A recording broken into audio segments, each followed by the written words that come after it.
Book Mall on Fuzhou Road says books by young writers are becoming more popular in its literature section.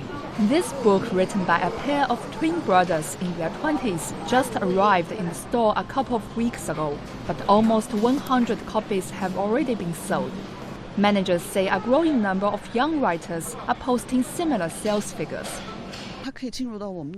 A few works by young writers really sell well, with almost hundreds of copies in a month.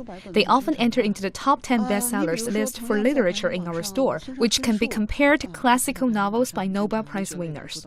Many of such books are inspired by the writer's friends, and that makes them more real. And we readers can also feel that such things occur in our lives. Surveys by some of the country's popular teen magazines show among the 10 most popular young Chinese authors born after 1990, many have multiple identities such as designer or model. Some readers tell us that makes their books more interesting and attractive. Such writer Zhang Haochen said his experience working for a video production company inspired him to develop stories. Zhang also works as a screenplay writer and illustrator. He said those jobs give him more opportunities to learn about the world. A writer usually lives in a small world with less opportunities to contact the outside world, but that will make you write similar stories at last. I know many people who are from the media, advertising, or even accounting. That makes me develop more interesting stories, especially based in the workplace.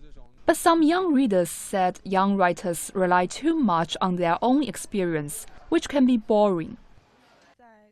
When I was in high school, I enjoyed reading stories on love or friendship by young writers very much, as their descriptions of free and exciting lifestyles were very interesting for high school students. But now I prefer reading stories with more depth, such as detective or suspense novels. A number of young readers we talked to say they enjoy reading short stories after a day of hard work or study, but they want stories with stronger plots. Yuan Chengyue, ICS for CCTV, Shanghai.